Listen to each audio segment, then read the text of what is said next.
सभी गुरु भगवंतों के चरणों में कोटि कोटि वंदन करने के पश्चात आत्म बंधुओं, श्री भगवती सूत्र के दूसरे शतक के 5वें उद्देशक में सवर्णे नाणे के प्रश्नोत्तर इस प्रकार है। सवर्णे नाणेय विन्नाणे पच्चकाणेय संजमे अनन्नये तवे चेव वो दाणे अकिरिया सिद्धि।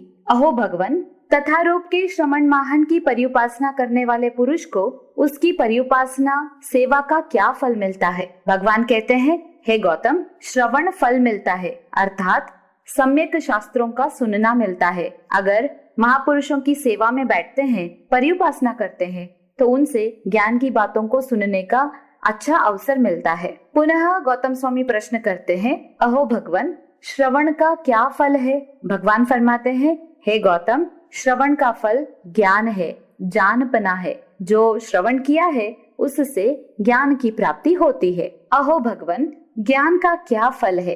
हे गौतम, ज्ञान का फल विज्ञान है। विवेचन पूर्वक ज्ञान को विज्ञान कहते हैं।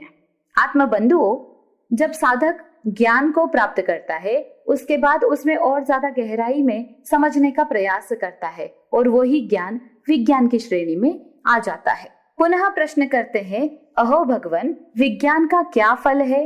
हे गौतम, विज्ञान का फल पच्चकान है। जब साधक गहराई से जान जाता है, पहचान जाता है, ज्ञान से विज्ञान की ओर चला जाता है, तो वो साधक मन में ये चिंतन करता है कि मुझे संसार के स्वरूप को जानने के पश्चात कुछ न कुछ त्याग व्रत प्रत्याख्यान करना चाहिए। जब ये साधक उस लेवल तक पहुंच जाता है तो विज्ञान का फल ऑटोमेटिकली प्रत्याख्यान हो जाता है।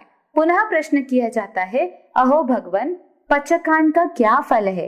भगवान फरमाते हैं, हे गौतम, पच्चकान का फल संयम है। आत्मबंधुओं, जब कोई साधक त्याग करता है, व्रत प्रत्याख्यान अंगीकार करता है, तो सबसे पहले अपने इंद्रियों को निग्रहित करता है, यानी अपने 5 सेंस ऑर्गन्स को कंट्रोल में लाता है। उसी का नाम है संयम। और तत्वार सूत्र के अंदर भी कहा जाता है, इच्छा निरोधः तपः, यानी इच्छाओं का निरोध करना ही तप है। और जब साधक प्रत्याख्यान ग्रहण करता है तो अपने इच्छाओं के ऊपर कंट्रोल प्राप्त करता है, और जब इच्छाओं पर कंट्रोल आ गया, उसी का नाम संयम है। आत्मबंधुओं, पुनः भगवान को प्रश्न किया जाता है, भगवान, संयम का क्या फल है? हे गौतम, संयम का फल अनाश्रव है। आश्रव रहित होना, आश्रव से मुक्त होना ही अनाश्रव है। आत्मबंधुओं, जब साधक अपने आप को संयम की ओर आगे बढ़ाता है, अपने इंद्रियों को निग्रहित कर लेता है, तो जो आत्मा में कर्म आने का द्वार है, वो आश्रव का द्वार बंद हो जाता है और वो साधक अनाश्रव की ओर अग्रसर कर जाता है। पुनः प्रश्न किया जाता है, अहो भगवान, अनाश्रव का क्या फल है? हे गौतम, अनाश्रव का फल तप है। जब कोई साधक आश्रव के द्वारों को बंद कर देता है तो उसका फल है तप।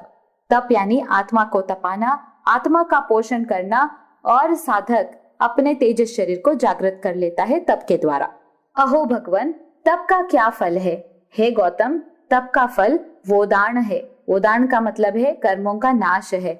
जैसे जैसे साधक तपस्या करता है, वैसे वैसे तेजस शरीर जागृत होता है, और तेजस शरीर का कार्य है कार्मण शरीर को जला करके राख कर देना, यानी जो कर्मों का समूह है उस कर्म के समूह को जला करके राख करना। यानी साधक अपने आत्मा को कर्मों से हल्का बनाना प्रारंभ कर देता है। कर्मों की बहुत निर्जरा तपस्या के माध्यम से होती है। अहो भगवान, वोदान का क्या फल है? हे गौतम, वोदान का फल अक्रिया है। निष्क्रियता, क्रिया रहित होना, उसे अक्रिया कहा। जब साधक कर्मों को नाश करना प्रारंभ कर देता है तो वो क्रिया से अक्रिया की ओर अग्रसर करता है।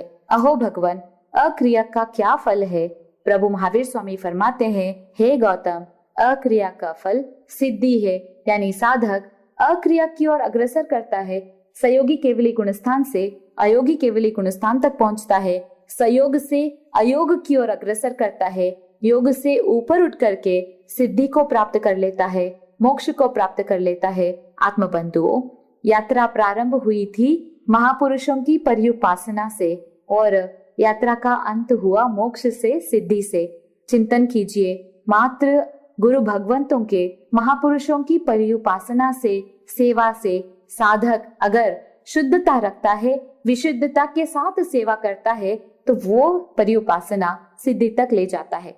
तो हम सब आज यही चिंतन करें कि हम गुरु भगवंतों की परिउपासना करें, साधु भगवंतों की सेवा करें। महापुरुषों की सेवा भक्ति करने से साधक अपने आत्मा को और अधिक कर्मों से मुक्त करते हुए एक दिन मुक्तालय तक पहुंच जाता है, सिद्धालय तक पहुंच जाता है, अपने मंजिल को प्राप्त कर लेता है, आनंद की प्राप्ति होगी। इसी के साथ आनंद ही आनंद। बोले श्री जैन धर्म की जय।